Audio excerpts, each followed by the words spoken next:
Cavaleiros do Zodíaco, ou Saint Seiya, é um mangá criado por Masami Kurumada em 1985 e que recebeu um anime a partir de 1986, com a série principal tendo 114 episódios, 31 OVAs e 5 filmes animados, além das séries derivadas. E o oitavo arco é a Saga de Poseidon, que vai do episódio número 100 até o episódio número 114 do anime.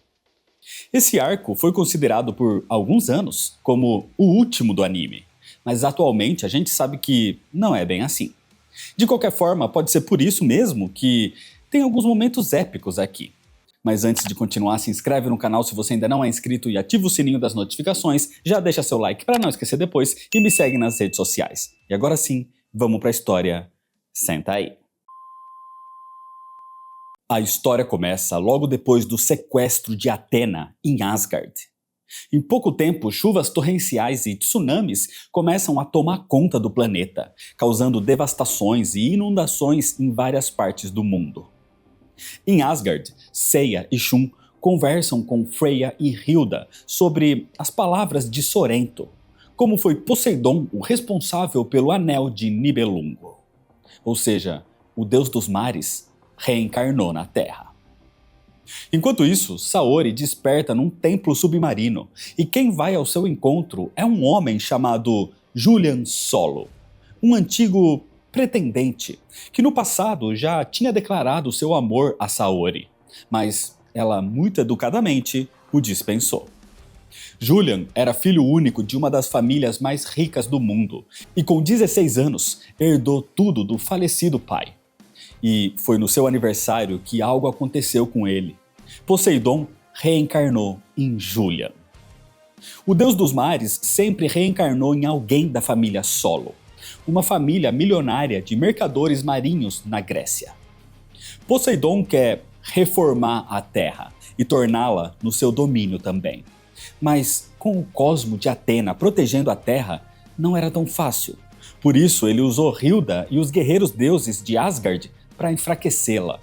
É por isso que agora o mundo começou a ser inundado com chuvas e enchentes, e isso vai durar 30 dias. Será o suficiente para exterminar parte da humanidade, e assim dominar a superfície. Mas por Julian ser apaixonado por Saori, Poseidon resolveu poupar Athena. Na verdade, ele deseja que Athena governe ao seu lado. Por gerações, Athena impediu os planos de Poseidon de dominar a Terra. Os dois são inimigos mitológicos, e agora não seria diferente. Saori estava preparada até mesmo para morrer para salvar a Terra. Então Poseidon faz uma proposta. Ela pode se sacrificar e receber parte da chuva que cai sobre a Terra, adiando o fim da humanidade. E para dar tempo aos seus cavaleiros, Saori aceita o sacrifício. Enquanto isso, em Asgard, Seiya e Shun ouvem de Hilda e Freya que, segundo a lenda, existia uma passagem em Asgard que leva para o mundo marinho de Poseidon. Era um lago escuro, num local proibido. Mas, sem pensar duas vezes, Seiya e Shun vão até o lago e são puxados por uma estranha força para o fundo do mar. E quando despertam, os dois estavam no santuário de Poseidon. O lugar parecia com a superfície, mas no lugar do céu tinha água. Imediatamente eles começam a escutar um canto. Era um tipo de sereia. Na verdade, é uma guerreira marina. Era Tétis de sereia. Os marinas são os protetores de Poseidon, assim como os cavaleiros são os protetores de Atena. E por ordem do seu mestre, Tétis ataca os dois com a sua cilada de coral, que cobre os dois com um forte coral enquanto canta aquela música para confundi-los. Mas Seiya usa os meteoros para se libertar e quebra a ilusão de Tétis, exigindo que ela os leve até Atena. Nesse momento chega o General Marina de Dragão Marinho, um dos guerreiros mais poderosos de Poseidon, talvez mais poderoso que os Cavaleiros de Ouro. E para mostrar o seu poder, ele ataca Seiya e Shun com um golpe na velocidade da luz. O dragão marinho diz que era melhor eles chamarem os Cavaleiros de Ouro, então ordena que soldados de baixa patente acabem com os dois Cavaleiros de Bronze. Mas esses soldados são facilmente derrotados pelos dois. Então Seiya diz que é o dragão marinho quem deveria chamar os seus outros generais, ou melhor, levá-los até Atena. Enquanto isso, Poseidon leva Saori até o suporte principal do seu templo, o Pilar Central. O santuário de Poseidon é composto por 7 pilares que sustentam os chamados 7 mares: o Atlântico Norte, Atlântico Sul, Pacífico Norte, Pacífico Sul, Oceano Índico, o Ártico e o Antártico. E no meio fica o pilar central, que é o centro do santuário, onde Poseidon leva Atena para que ela receba parte da água que atormenta a humanidade. Assim, Poseidon aprende na câmara interna do pilar, e a água começa a cair. E ali dentro, Atena confia que os seus cavaleiros irão resgatá-la, e serão capazes de acabar com os planos malignos do deus dos mares. O problema é que para libertá-la, era necessário destruir os 7 pilares antes do central, e cada um deles era protegido por um general marina. Assim, em outra parte, um soldado avisa ao dragão marinho que Atena estava presa no pilar central. Assim, o general se retira e segue até o seu próprio pilar, mas Tétis fica por ali. Ela explica aos cavaleiros que a única forma de tirar Atena do suporte central era destruindo os 7 pilares. Tétis era uma guerreira marina, mas os que protegiam os pilares eram os generais, ou seja, guerreiros de alta patente, como o dragão marinho. Com isso, Seiya e Shun se separam para encontrar mais rapidamente esses pilares. Enquanto isso acontecia, em Rosan, Kiki vai até Shiryu para avisar o local onde fica a entrada para o santuário de Poseidon. No fundo do oceano, Seiya explora os arredores e consegue encontrar um dos imensos pilares, o do Pacífico Norte, que parecia ir além da camada de água que ficava acima deles.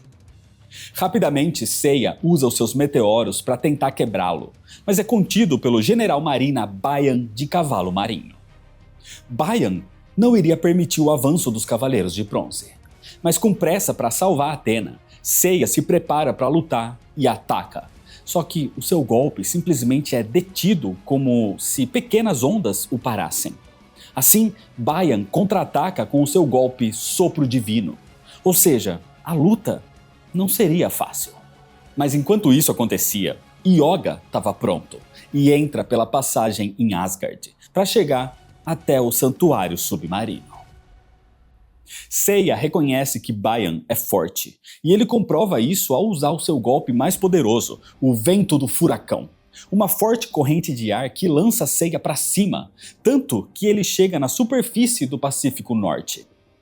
Seiya reconhece que os generais marinas são realmente poderosos, tanto quanto, ou talvez até mais, que os Cavaleiros de Ouro. Mas, quase sem esperança, a armadura de Seiya começa a brilhar de um jeito diferente. De repente, ele consegue voltar até o pilar, para surpresa de Bayan. E rapidamente, Seiya ataca com os meteoros, que agora atravessam a barreira de Bayan e o atingem. Enquanto isso acontecia, Shun também encontra um pilar, o do Pacífico Sul, e ali ele vê a imagem de uma bela mulher. Automaticamente a sua corrente tenta atacá-la, mas Shun contém o ataque, e a imagem desaparece. Então uma voz misteriosa diz que vai acabar com ele. Uma outra imagem aparece, e agora eram bestas que atacam Shun, mas ele se protege com a defesa circular. Assim, o general marina Io de Scylla surge, reconhecendo o poder defensivo da corrente de Andrômeda.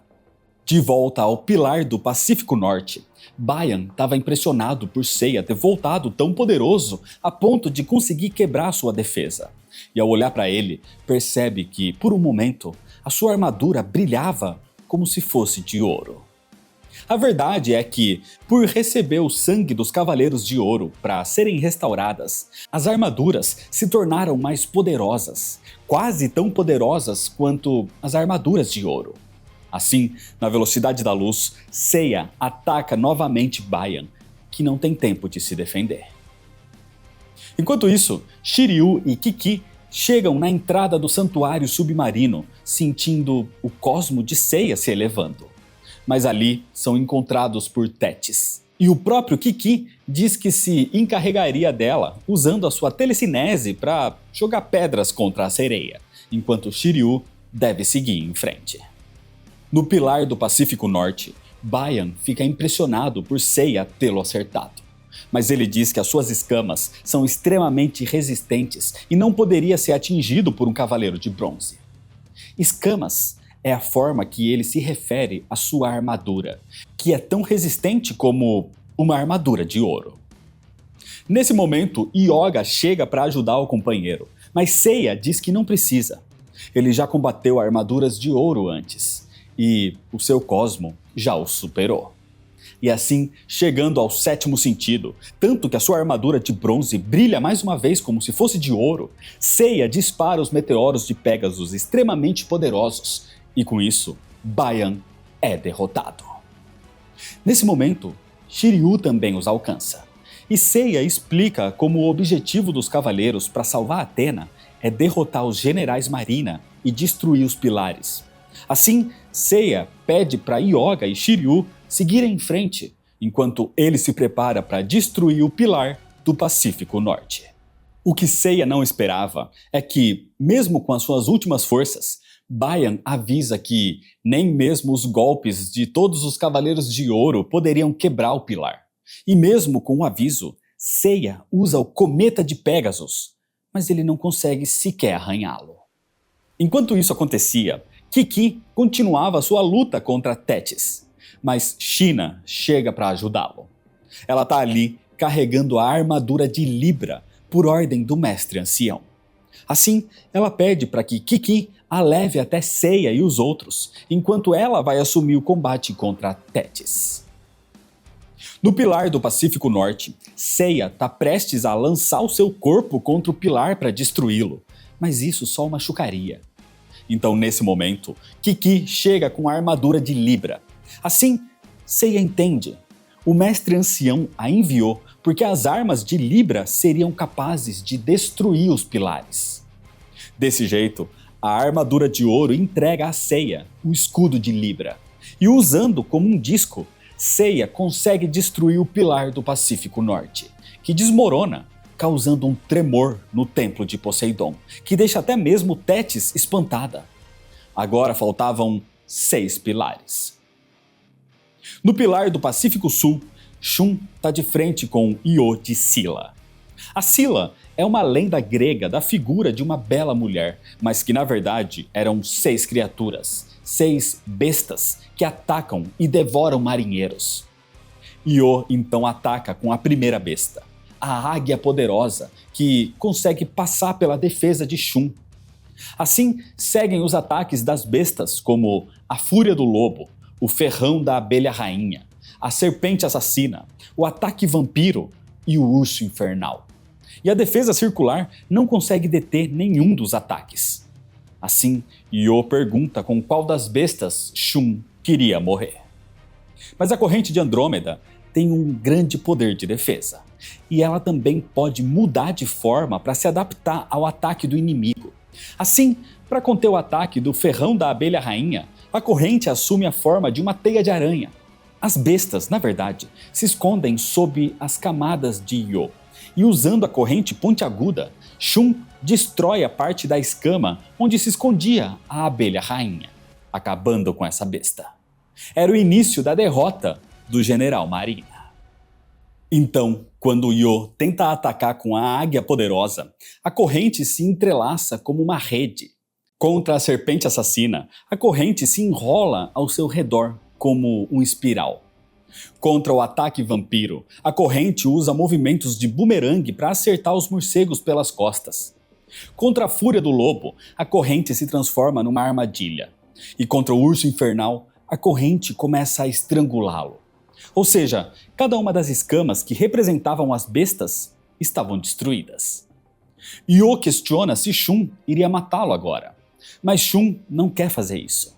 Ele só quer destruir o pilar e o soltaria depois. Assim, Shun usa a corrente para atacar o pilar, mas ele sequer sofre um arranhão. Assim, Io se solta da captura e usa contra Shun o seu ataque secreto, o Tornado Violento, uma corrente de ar que lança Shun para o alto e o derruba com toda a força. Enquanto isso, Shiryu chegava ao pilar do Oceano Índico e, só de se aproximar, é recebido pela lança dourada de Krishna de Chrysaor, que, mesmo sem tocá-lo, fere o rosto de Shiryu. Na mitologia, Chrysaor é filho de Poseidon, que usa uma lança dourada que pode atravessar qualquer coisa. E então Krishna usa essa mesma lança para atacar Shiryu agora. No pilar do Pacífico Sul, Io chama Shun de tolo por não aplicar um golpe mortal. Mas Shun se levanta e novamente tenta quebrar o pilar, sem se importar com a presença de Io, que o ataca novamente. O propósito de Shun não é matar o inimigo, e sim destruir o pilar para salvar Athena. Assim, Shun eleva o seu cosmo para dividir o tornado violento de Io e o prende novamente com as correntes. E ao tentar se soltar de novo, a corrente e a armadura de Andrômeda começam a brilhar, como se fosse uma armadura dourada. Shun entende que, quando seu cosmo se eleva, a sua armadura brilha como uma armadura de ouro, pelo sangue dos cavaleiros. Então Shun pretende se lançar contra o pilar, elevando seu cosmo para destruí-lo, como Seiya queria fazer. E assim como antes, Kiki consegue chegar a tempo com a armadura de Libra. A própria armadura oferece a Shun o Nunchaku. Assim, Shun se prepara para usá-lo e destruir o pilar. Mas antes que a arma atingisse o seu alvo, Io pula na frente do ataque. Ele tentou evitar que o pilar fosse destruído, mas só conseguiu encontrar o seu fim com isso. Assim, Shun lamenta sua morte, e o segundo pilar dos oceanos é destruído mesmo assim. Enquanto isso, Shiryu continua desviando dos ataques da lança de Krishna, e ele o desafia a atravessar o seu escudo do dragão. Só que Krishna não apenas consegue atravessar o escudo, mas também consegue atravessar o corpo de Shiryu. Shiryu até tenta quebrar a lança com a mão, mas não consegue e acaba só com a mão ferida. Caído no chão, Shiryu ouve a voz de Shura de Capricórnio. Shura salvou a vida de Shiryu com a armadura de ouro para que ele salve Athena. E para isso, o seu espírito, antes de morrer, fortaleceu o braço do dragão, lhe entregando o seu maior poder, a Excalibur. Mas se o dragão não for capaz de elevar o seu cosmo, ele não será capaz de usar esse poder. Assim, Shiryu se levanta, e Krishna novamente o ataca, mas o escudo de Shiryu começa a brilhar como ouro agora, assim como toda a sua armadura. Mesmo assim, Shiryu não consegue quebrar a lança. Shiryu percebe que está dependendo demais da sua armadura nessa batalha, que o impede de elevar mais o seu cosmo e ativar a Excalibur. Assim, ele a retira. Dessa forma, Krishna o ataca mais uma vez. Seria o último golpe. Mas agora, Shiryu não apenas consegue desviar do seu ataque, como também segura a lança e, queimando o cosmo, com o poder da Excalibur no seu braço direito, Shiryu quebra a lança e destrói as escamas de Krishna. Shiryu diz que Krishna foi derrotado, e ele deveria sair da frente para que possa destruir o pilar agora. Mas ao invés disso, Krishna simplesmente se senta na posição de lótus e começa a elevar o seu cosmo. Krishna até mesmo começa a levitar, e Shiryu fica impressionado com seu cosmo, que fazia até mesmo uma espécie de barreira invisível entre eles. Aquela, na verdade, é a Kundalini, uma energia universal que Krishna deixava adormecida no seu corpo. Essa energia impede que Shiryu se aproxime. Assim, Krishna avisa que um mundo novo está prestes a começar sob o domínio de Poseidon, que vai limpar o mundo do mal e da corrupção. Shiryu não vai aceitar isso. E usando o dragão voador, ele tenta acertar Krishna, só que a barreira o impede. Essa barreira é formada pelos seus chakras, seus 7 pontos vitais, muito semelhantes aos pontos vitais das constelações dos cavaleiros. E Shiryu só vai conseguir atravessar essa barreira se destruir os 7 pontos. Mas Krishna tem outra carta na manga e usa uma técnica secreta, a Maha-Roshini, uma energia luminosa tão intensa que é capaz de cegar o inimigo. E então Shiryu é gravemente ferido. Mesmo assim, o cosmo de Shiryu se intensifica e a imagem do dragão começa a aparecer nas suas costas. Mas Krishna usa novamente o Maha-Roshini e isso afeta gravemente os olhos de Shiryu. Só que mesmo prestes a perder a visão, Shiryu eleva o seu cosmo com o auxílio de Atena e consegue ver os pontos vitais de Krishna, que estão todos alinhados bem na sua frente. E assim, Shiryu usa a Excalibur para cortá-los. Com isso, Krishna é finalmente derrotado. Mas o efeito dos ataques do inimigo tem uma sequela. Shiryu fica cego mais uma vez. Logo, Kiki chega com a armadura de Libra e encontra Krishna morto e Shiryu cego. Então o Cavaleiro de Dragão pede para que Kiki o coloque na frente do pilar. E assim, a armadura do seu mestre lhe oferece uma espada. Desse jeito, mesmo perdendo a visão, Shiryu foi capaz de ajudar Atena ao destruir o pilar do Oceano Índico. Enquanto isso acontecia, Yoga chega até o pilar do Oceano Antártico e, para sua surpresa, encontra o seu mestre Camus. Yoga pensa que é uma ilusão e ataca com uma forte rajada de ar frio. Mas Camus contém os seus ataques Pó de Diamante e Trovão Aurora. E para provar que é o verdadeiro Camus, ele usa a Execução Aurora contra Yoga. Em outra parte do santuário de Poseidon, Seiya procura pelo próximo pilar, quando de repente encontra ninguém menos que Marin. Ele fica feliz em ver a sua mestra, mas ela diz para que Seiya vá embora, porque Poseidon e os seus generais eram muito fortes. Marin não queria perdê-lo, porque ao retirar sua máscara, ela mostra que é Seika, a irmã perdida de Seiya. Seiya chegou a desconfiar disso, e Seika vai até ele e o abraça. Então Seiya percebe que era realmente a sua irmã. Ela tinha até o cheiro de Seika. Mas durante o abraço, a sombra de Seika muda para uma forma estranha. Logo depois disso, Shun chega no pilar do Oceano Antártico também, onde encontra Seiya e Yoga desmaiados, e percebe que eles foram atacados e nem se defenderam. Só que nesse momento, alguém chega por detrás dele, e as suas correntes indicavam que era um inimigo, mas quando Shun se vira, vê o seu irmão Ikki. Shun fica muito feliz em vê-lo ali, mas de repente, Ikki ataca o seu irmão. A corrente de Andrômeda reage a tempo e o atinge, e assim Shun tem certeza que aquele não é o seu irmão. O verdadeiro Ikki teria evitado o ataque facilmente. Então o verdadeiro inimigo se revela.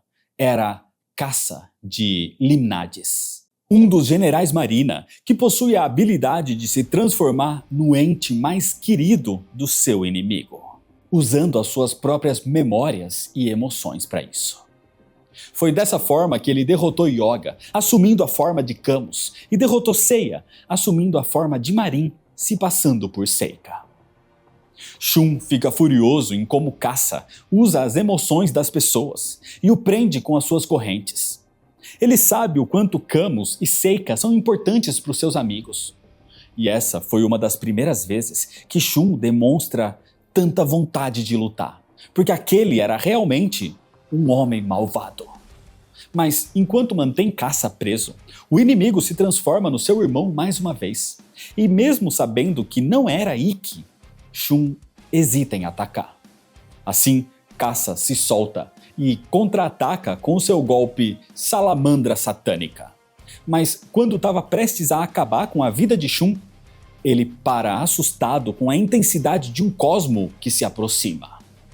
Kassa quer saber quem era, e o cavaleiro que surge diz que não precisa se apresentar, mas se não o fizer, Kassa irá ao inferno sem nunca saber quem acabou com a sua desprezível vida.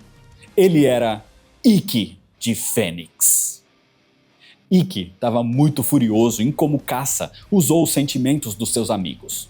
Isso era mais cruel do que atacá-los fisicamente.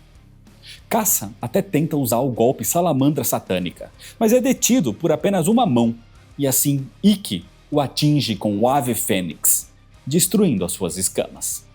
Mas Caça ainda tinha uma última carta na manga e se transforma em Shun. Mas Ikki sabe que o verdadeiro Shun está desmaiado na sua frente. Então, mais furioso ainda, Ikki atravessa o coração de Caça com o seu punho. E assim, Caça é derrotado. O inimigo até consegue encontrar nos seus pensamentos a fraqueza de Ikki. Era Esmeralda. Mas era tarde demais. Caça estava morto. Nesse momento, Kiki chega com a armadura de Libra, que agora entrega o seu tridente para Ikki destruir o pilar do Oceano Antártico. E usando o poder da armadura de ouro, Ikki o destrói. Ikki ajuda os seus amigos depois, parando as suas hemorragias, mas não podia esperar mais tempo pelas suas recuperações e precisa seguir até o Templo de Poseidon. Mas antes de ir, Hyoga consegue se levantar e diz que pode seguir em frente. Então Ikki vai embora sem olhar para o seu amigo caído, para não envergonhá-lo mais. Hyoga rasga um pedaço da sua roupa para conter o sangramento e, mesmo ainda machucado, parte para o pilar do Oceano Ártico. Quando Hyoga chega ao pilar, ele é contido por um forte ar frio, que lhe parece familiar. Assim, surge na sua frente o General Marina de Kraken, dizendo que a armadura de cisne ficou bem nele. E quando ele retira o seu elmo, Hyoga o reconhece. Era Izaki. Hyoga estava feliz em vê-lo novamente e se ajoelha, pedindo perdão, dizendo que ele deveria ser o verdadeiro Cavaleiro de Cisne.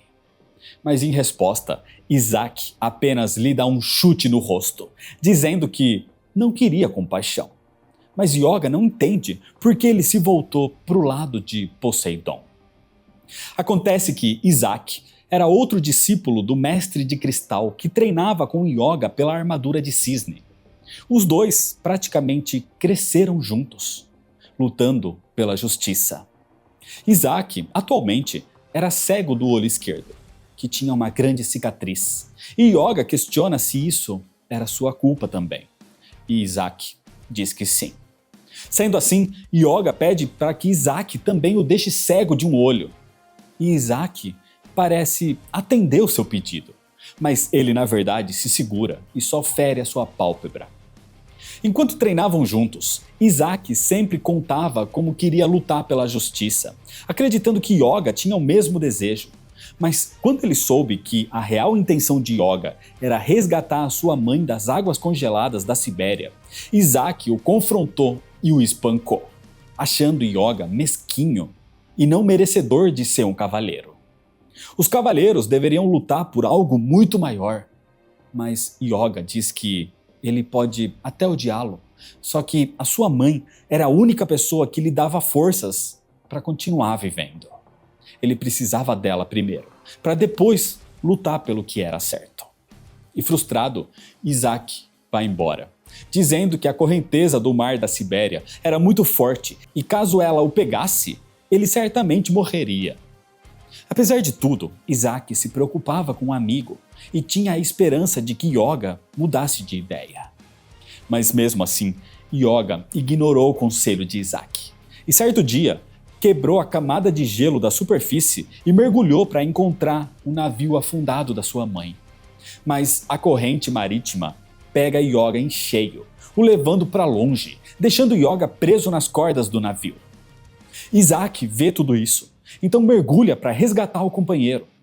Izaki consegue soltar Hyoga, mas no caminho de volta, a corrente marítima pega os dois. Izaki até poderia se salvar, mas ele carregava Hyoga num dos braços. E, por isso, ele é levado. Sem conseguir se segurar, Izaki tem o olho perfurado pelo gelo. Mesmo assim, Izaki continuava, quebrando a camada de gelo acima deles e jogando Hyoga para fora das águas. Hyoga foi salvo, mas Izaki foi levado pela correnteza. Izaki acreditou que morreria ali, mas de repente uma luz o puxou e quando despertou, Izaki se viu no templo de Poseidon. Mesmo salvando a sua vida, Izaki não pretendia se unir a Poseidon, mas ele ouviu que Hyoga se tornou cavaleiro e matou o Mestre de Cristal e Camus de Aquário. Ele tinha se juntado a outros cavaleiros que incitavam guerras no santuário. Ou seja, Isaac percebeu como esse mundo era corrupto e apenas Poseidon poderia salvá-lo. Assim, acabando com a conversa, Isaac usa o seu ataque Aurora Boreal, um poderoso golpe de ar frio que atinge Yoga. Enquanto isso, no pilar do Oceano Antártico, Shun se recupera e se levanta, então pede para Kiki levar a armadura de Libra até Yoga, enquanto ele iria para o próximo pilar. No pilar do Oceano Ártico, Yoga se recupera também, deixando Isaac impressionado por ele ter tanta força mesmo preso aos seus sentimentos. Então Yoga diz que Isaac estava enganado em relação aos cavaleiros, porque mesmo que eles tenham causado mortes nas batalhas das 12 casas e em Asgard, eles lutavam pela paz na Terra. E mesmo assim, alguns dos inimigos perceberam as verdadeiras intenções dos Cavaleiros de Bronze, assim como os seus mestres Camus e Cavaleiro de Cristal. E ele iria lutar pela justiça para que as suas mortes não sejam em vão. Mas Isaac não se importa com as mortes deles, porque eles não foram fortes o suficiente perante os seus inimigos e mereciam morrer por causa disso. E esses comentários irritam Yoga. De qualquer forma, cansado de tanta conversa, Isaac usa o seu ar frio mais uma vez. Só que agora, o Cavaleiro de Cisne bloqueia o seu golpe, dizendo que o seu cosmo estava sujo por se unir a Poseidon, e nunca iria permitir que alguém assim o derrotasse. Yoga daria sua vida pelo antigo Isaac, mas não por essa versão corrompida. Assim, Isaac usa novamente a Aurora Boreal, lançando Yoga contra as pedras. E quando se aproxima do cisne, Isaac vê Kiki chegando com a armadura de Libra, e o General Marina exige que ele entregue a armadura de ouro. Mas Kiki se recusa. Então Isaac o ataca, chutando seu corpo para que o garoto soltasse a urna. Nesse momento, Yoga se levanta e ordena que Isaac pare. Assim, Yoga pede que Kiki descanse enquanto ele próprio derrotaria Isaac, dizendo que dessa vez ele deixaria os seus sentimentos de lado e acabaria com seu antigo amigo como um verdadeiro cavaleiro de Atena. Apesar de tudo, Isaac não acredita que Yoga consiga derrotá-lo, mas o cisne, dessa vez, eleva o seu cosmo ao máximo, criando um poderoso ar frio, e com o pó de diamante, ele atinge Isaac com toda a sua força. Isaac fica impressionado com o poder do seu antigo amigo, mesmo quase morto. E quando se levanta, Isaac vê os espíritos do Cavaleiro de Cristal e de Camus por trás de Yoga. Mas Isaac não reconhece mais os dois como seus mestres. Ele os acha fracos por terem sido derrotados. E assim usa mais um Aurora Boreal. Só que Yoga eleva o seu cosmo e detém o seu ataque. Com tanta vontade e elevando tanto o seu cosmo, a armadura de cisne se torna dourada por um instante. Yoga insiste que Isaac acorde e reconheça que Poseidon não tem direito de acabar com tantas vidas inocentes. Mas Isaac se recusa. Ele não tinha mais um coração cheio de sentimentos como antes. Ele era pura raiva agora. Então ele se prepara para usar o seu golpe mais uma vez. E percebendo que não tinha como fazê-lo mudar de ideia, Yoga assume a posição de execução Aurora. Assim, os dois ataques de ar frio colidem, mas o golpe de Yoga é muito mais poderoso. Ele elevou muito mais o seu cosmo, exatamente porque ele luta com sentimentos, tanto pela saudade da sua mãe, pelo amor aos seus mestres e pela amizade que tinha com Isaac. São exatamente os sentimentos que fazem de Yoga mais forte, e com isso, Isaac é derrotado. Com o fim da luta, Yoga usa a tonfa da armadura de Libra e destrói o pilar do Oceano Ártico. Assim, antes de ir embora, Isaac, com as suas últimas forças, deseja ajudar o seu antigo amigo uma última vez. E ele revela que o verdadeiro inimigo não é o Imperador Poseidon, mas alguém que eles conhecem muito bem, alguém que articulou tudo isso. Essa revelação deixa Yoga assustado, e nesse momento, Isaac morre. Enquanto isso, Ikki se aproxima do templo de Poseidon, mas se depara com um general marina já conhecido. Era o dragão marinho. O dragão marinho diz que não pode permitir que Ikki se aproxime do imperador Poseidon, e ele está ali para garantir que isso não aconteça. Nesse momento, o dragão marinho eleva o seu cosmo, e Ikki fica paralisado, porque ele o reconhece. Era algo tão bizarro que deixa até Ikki com medo, e sem reação, ele recebe o golpe do dragão marinho. E o golpe é a explosão galáctica. Ikki conhece muito bem essa técnica e exige que o dragão marinho revele a sua verdadeira identidade. Assim, o dragão marinho remove o seu elmo e Ikki vê o rosto de Saga, de Gêmeos. Mas esse não era Saga. Era na verdade o seu irmão gêmeo, Canon. Saga tinha duas personalidades, uma boa e outra má. Mas Canon possui apenas uma, a personalidade má. E assim, usando a técnica Triângulo de Ouro, muito parecida com a outra dimensão do seu irmão, ele manda Ikki para o Triângulo das Bermudas, um local no Atlântico Norte onde os navios desaparecem misteriosamente, de onde Ikki não voltaria. Diferente de Saga, que queria dominar toda a Terra, Canon é mais ambicioso ainda. Ele quer dominar a Terra e o mar. Em outra parte, Sheena sente o cosmo de Ikki desaparecendo. Então resolve ir diretamente até Poseidon. Mas Tétis ainda tenta impedi-la. Então Sheena usa suas garras de trovão e finalmente a derrota. Mas Tétis avisa que ela nunca derrotaria um deus. De qualquer forma, Sheena chega no templo de Poseidon e acredita que pode vencê-lo, porque Julian Solo não teve nenhum tipo de treinamento em combate na sua vida. Mas, ao se aproximar de Poseidon, Sheena fica extremamente espantada com o poder do seu cosmo. Um cosmo tão poderoso quanto o de Atena. E sem sequer se mover, Poseidon a ataca, quebrando a sua máscara e ferindo o seu rosto. Sheena até tenta atacar, mas o poder de Poseidon a deixa paralisada e acaba com todas as forças da Amazona.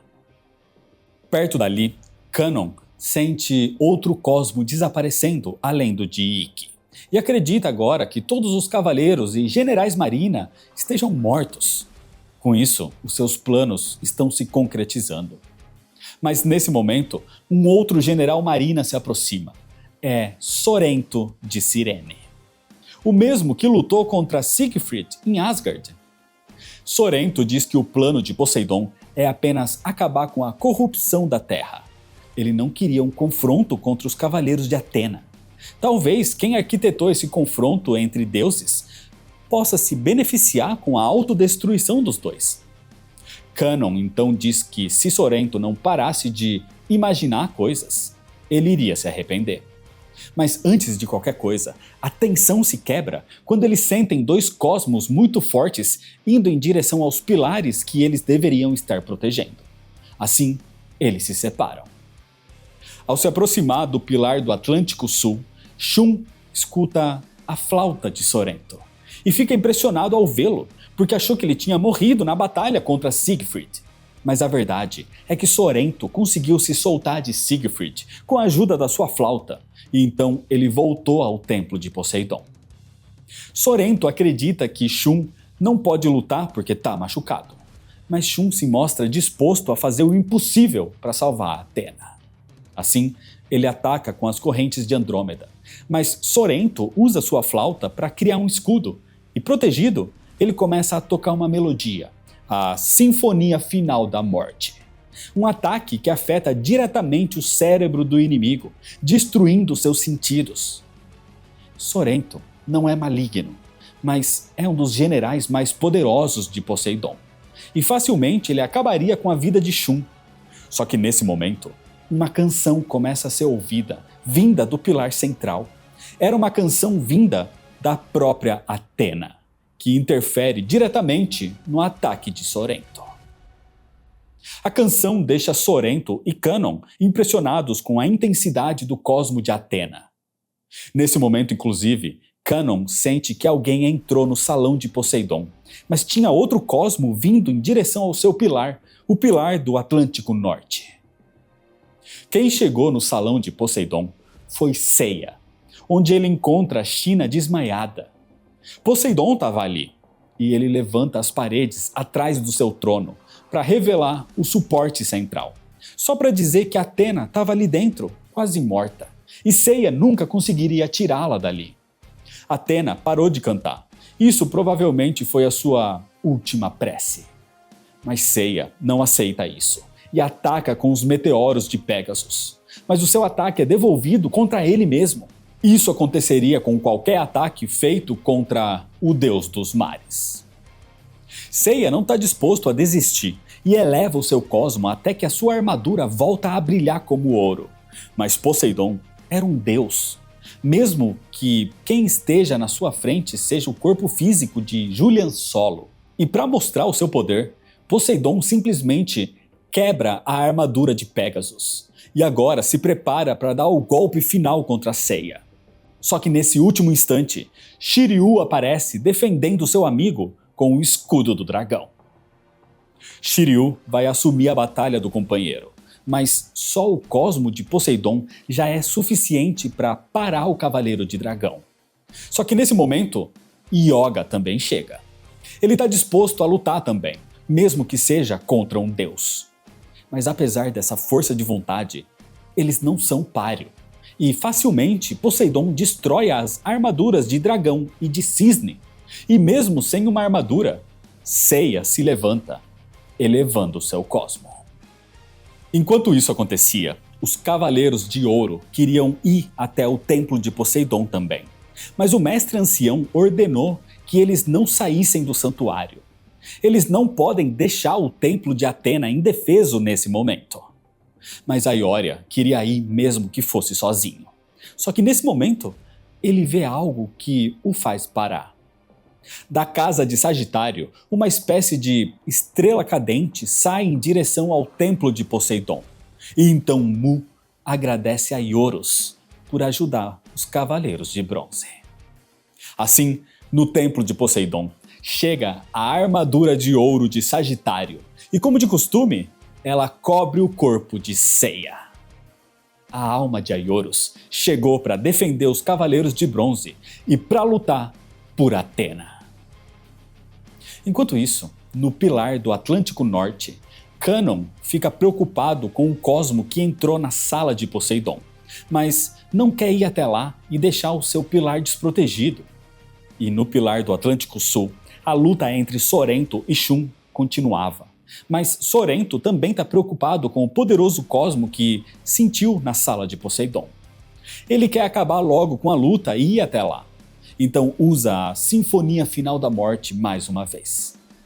Shun tenta bloquear com a corrente circular, mas até mesmo a corrente acaba destruída. Shun sentia uma dor extrema com o ataque, mas ele luta por Atena, pelo seu irmão, e dessa vez ele não podia mais se segurar como vem fazendo desde o começo. Assim, Shun eleva o seu cosmo de forma impressionante, como se tivesse um grande poder dentro dele, despertando aos poucos. Assim, Shun usa a corrente nebulosa, e esse vento forte evita que o som da flauta chegue até o Cavaleiro de Bronze, e com isso, ele consegue impedir o ataque de Sorento. Shun pede uma última vez para que Sorento desista.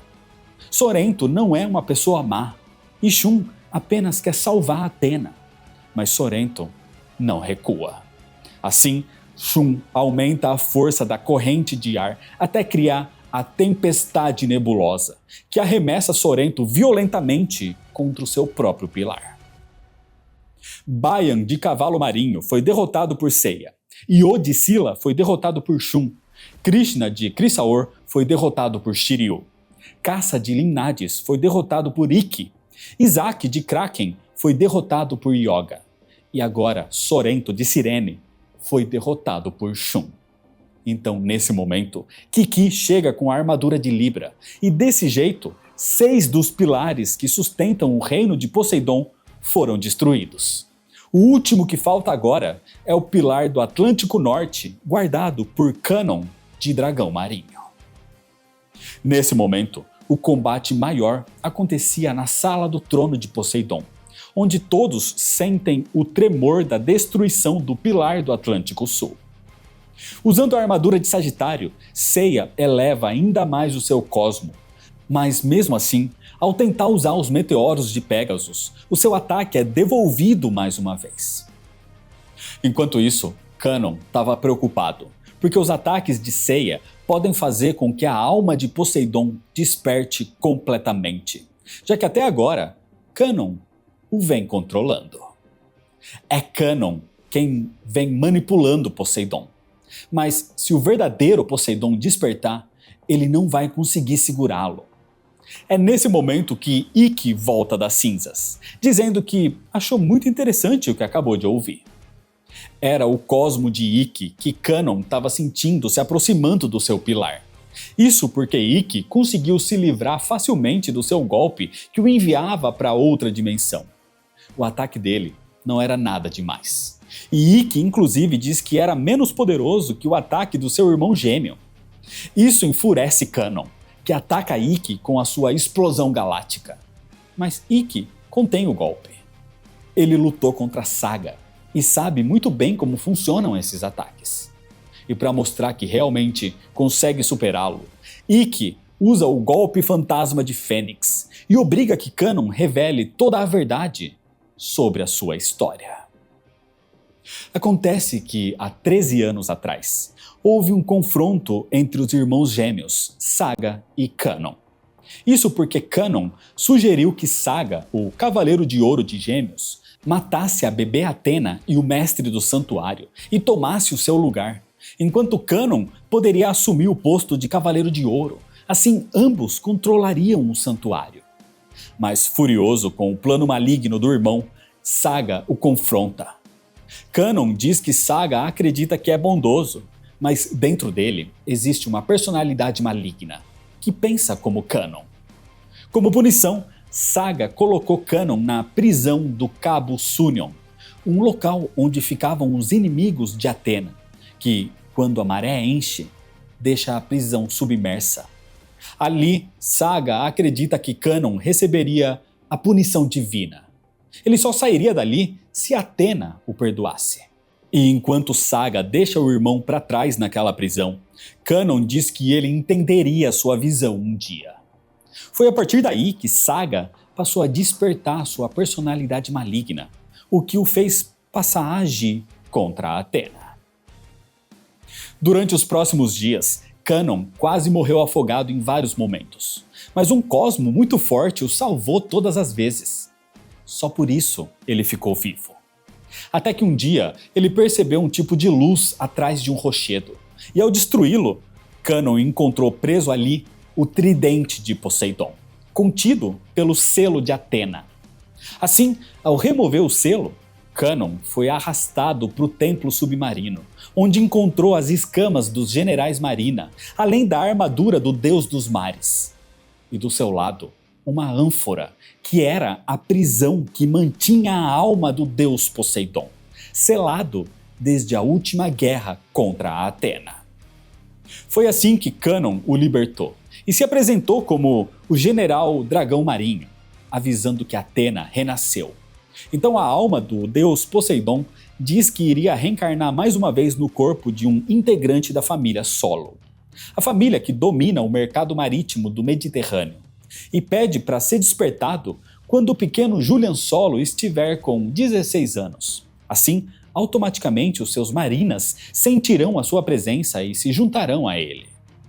Foi nesse momento que Cânon decidiu manipular Julian Solo, para que Poseidon nunca desperte por completo. Assim, ele usaria o poder do deus dos mares para dominar tanto os oceanos como a terra. Nesse momento, Cânon vê o seu irmão Saga, dizendo que ninguém pode manipular os deuses, e como punição, o seu corpo iria se desintegrar. Isso era um efeito do golpe fantasma de Ikki.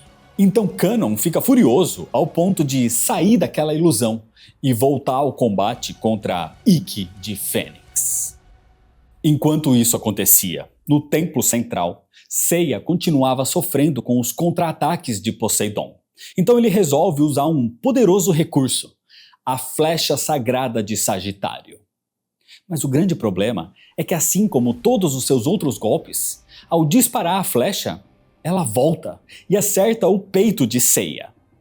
Se não fosse a armadura de ouro, o seu coração teria sido perfurado.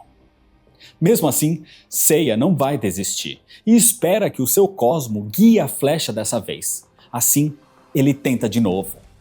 Mas outra vez, ela volta.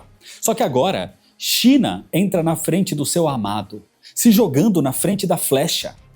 Então ela pede para que Seiya tente quantas vezes forem necessárias, porque ela iria protegê-lo. Só que nesse momento, no santuário, outra estrela cadente sai em direção ao templo de Poseidon, agora saindo da casa de Aquário. Seiya insiste um terceiro disparo, e mais uma vez a flecha volta, só que é Shiryu quem recebe a flecha dessa vez, evitando que Seiya seja atingido, e pede para que ele continue tentando até conseguir salvar a Athena. Yoga diz que também vai ficar na frente da flecha. Seiya pode disparar. Nesse momento, inclusive, Shun chega ali também, e diz que também está disposto a proteger Seiya das flechas. Só que nesse momento, os cosmos de Seiya, China, Shiryu, Yoga e Shun se unem ao cosmo de Aioros naquela flecha. E num quarto disparo, essa força impede que Poseidon a devolva. E com isso, Seiya consegue atingir a cabeça do inimigo. Seiya atingiu um deus. Ele só não foi destruído porque o elmo da sua armadura o protegeu. Mas Poseidon fica imóvel nesse momento. Isso dá chance para que os cavaleiros passem por ele e vão em direção ao suporte central. Mas a verdade é que a flecha na cabeça de Poseidon só piorou a situação, porque o impacto acabou com o domínio que Canon tinha sobre ele e Poseidon despertou por completo. Assim, o verdadeiro deus dos mares, no seu poder total, pega o seu tridente e vai atrás dos Cavaleiros de Bronze. Enquanto isso acontecia, no pilar do Atlântico Norte, Ikki e Canon sentem o despertar completo de Poseidon, e agora nada poderá pará-lo. Nesse momento, Sorento aparece ali, acompanhado de Kiki com a armadura de Libra. Acontece que Sorento ouviu toda a batalha e agora sabe toda a verdade do plano maligno de Canon. Com isso, Sorento pede que Kiki entregue a Ikki a armadura de Libra. Isso porque não era a vontade de Poseidon essa batalha entre cavaleiros e marinas. Então não fazia mais sentido tudo aquilo. Assim, com o escudo de Libra, Ikki destrói o último pilar. E agora ele ordena que Canon diga para eles como deter Poseidon. No suporte, no pilar central, os cavaleiros sentem o tremor causado pela queda do último pilar. Mas eles são impedidos de chegar até Athena, porque todos são atacados por Poseidon nesse momento, que está muito mais poderoso que antes. Seiya queria derrubar logo o suporte principal para salvar Saori, mas Poseidon o ataca para impedi-lo. Só que nesse momento, é Yoga quem o defende recebendo esse ataque. Só que quando Poseidon se prepara para dar um segundo golpe, algo surge para defender Yoga agora. Era a armadura de ouro de Aquário. Ou seja, não era só o cosmo de Aioros os ajudando naquela batalha. O cosmo de Camus também estava ali com eles. Mesmo assim, Poseidon era poderoso demais, e nesse momento é Shiryu quem surge para defender os amigos. Dessa vez, também com outra proteção. Era a armadura de ouro de Libra. Agora, então, são 3 cavaleiros de bronze protegidos por armaduras de ouro e pelos cosmos dos seus respectivos cavaleiros. Com os seus cosmos elevados e com os seus corpos mais fortes pelas armaduras de ouro, os 3 atacam com os meteoros de Pégasus, o cólera do dragão e a execução Aurora, assim derrubando Poseidon. Mas ao tentar destruir o suporte principal, as armas de Libra não conseguem sequer arranhá-lo. Então Seiya pede que os seus amigos usem o cólera do dragão e a execução aurora para impulsionar o seu corpo contra o pilar. Porque com os cosmos elevados até o sétimo sentido, eles podem realizar milagres, até mesmo destruir aquele suporte. Mesmo que, para isso, o seu corpo fique em pedaços. Enquanto isso, no pilar do Atlântico Norte, Kanon ataca e espanca Ikki, irritado pelo seu plano ter sido destruído. Mas Sorrento o impede. Ele próprio deveria matar Kanon pela forma como manipulou o deus dos mares. Mas Ikki pede que Sorrento não faça isso, porque Kanon precisa contar onde ele escondeu a ânfora de Atena, para prender Poseidon mais uma vez. E Kanon deveria ajudar, porque ele deve a vida a Atena. Isso porque Ikki tem certeza que o cosmo que Kanon sentia quando estava prestes a morrer na prisão do Cabo Sunion era o cosmo de Atena. Kanon não acredita nisso, mas mesmo assim ele fala onde está a ânfora, já que eles não vão conseguir pegá-la. A ânfora está presa dentro do suporte central, junto de Saori. Sendo assim, Ikki vai embora, dizendo que nem vale a pena continuar aquela luta. Então Sorrento impede que Kanon vá atrás dele, dizendo que não queria acreditar no poder de Atena também, mas viu como ela ama e acredita na humanidade. Tanto que o seu cosmo não diminuiu, mesmo sofrendo dentro daquele pilar. E se Kanon não entendeu, Ikki estava certo. Não vale a pena continuar lutando. No suporte central, Poseidon se levanta. Mas Ikki chega nesse momento e o segura, pedindo para que os três cavaleiros continuem, avisando que a ânfora de Atena também está lá dentro do pilar. Assim, combinando seus ataques, Seiya é lançado contra o suporte central. Isso enquanto Poseidon se livra de Ikki, mas agora é Shun quem chega para proteger o seu irmão. Todos os cavaleiros unem os seus cosmos ao de Seiya nesse momento, o protegendo dos ataques de Poseidon. Assim, Seiya consegue quebrar o suporte principal com o seu corpo revestido pela armadura de ouro, e desse jeito, ele resgata a Atena. Seiya sai dos escombros com Saori nos braços, e essa visão irrita Poseidon, que de longe tenta jogar o seu tridente, mas ele é contido. Porque nesse momento, Saori se levanta carregando algo nas mãos e ordena que ele volte para a ânfora. Poseidon dispara o seu tridente contra Saori, mas Seiya a protege, recebendo o tridente no seu peito. Acontece que Poseidon e Atena são rivais desde os tempos mitológicos, e agora o deus dos mares quer terminar esse assunto e começa a atacar Saori. Mas nesse momento, os cosmos dos cavaleiros se combinam com o cosmo da própria Atena, onde até mesmo as armaduras de Shun e de Ikki ficam douradas, indicando que todos estão elevando o cosmo ao sétimo sentido. Assim, bloqueando os ataques do inimigo. E com todos os cosmos combinados, Poseidon não tinha mais chance de vitória. E então, a ânfora começa a sugar a alma de Poseidon, deixando para trás apenas o corpo de Julian solo. Poseidon era um deus. Não era possível que ele fosse derrotado de forma convencional, com golpes. Mas ele podia ser selado, pelo menos pelo tempo que o selo de Atena o mantenha preso. Assim, os cavaleiros venceram a batalha. Tétis se aproxima nesse momento e lamenta a derrota do seu mestre, que agora era apenas Julian solo. E nesse momento, o templo de Poseidon começa a ser destruído pelas águas, que não tinham mais os pilares para sustentá-los. Mas Atena usa o seu cosmo para proteger os seus cavaleiros e os leva para a superfície em segurança. O mal acabou.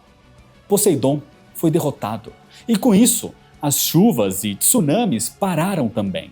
E finalmente a Terra está novamente a salvo. Tudo isso graças aos cavaleiros de Atena. E é desse jeito que, por enquanto, termina a história. A saga de Poseidon é muito boa, mas é mais curta. As batalhas são mais rápidas, mais direto ao ponto, e isso é muito bom. O problema é que, pra mim pelo menos, os generais Marina não são tão icônicos ou tão reconhecíveis como os Cavaleiros de Ouro ou até mesmo os Guerreiros Deuses de Asgard. É fácil esquecer de alguns como Bayan e Io, por exemplo, mas claro que diferente de outros como Isaac ou Sorrento. De qualquer forma, a saga tá cheia de momentos épicos, como o próprio Poseidon e as revelações envolvendo Canon, que são muito importantes para o futuro da série, que entra na fase final, e que inclusive é a minha saga favorita de Cavaleiros do Zodíaco. Mas a saga de Hades é história para outro vídeo. Por isso, se inscreve no canal se você ainda não é inscrito e ativa o sininho das notificações, deixa seu like se você gostou, me segue nas redes sociais para ficar por dentro das novidades e compartilha esse vídeo com seus amigos. Muito obrigado, valeu e até mais.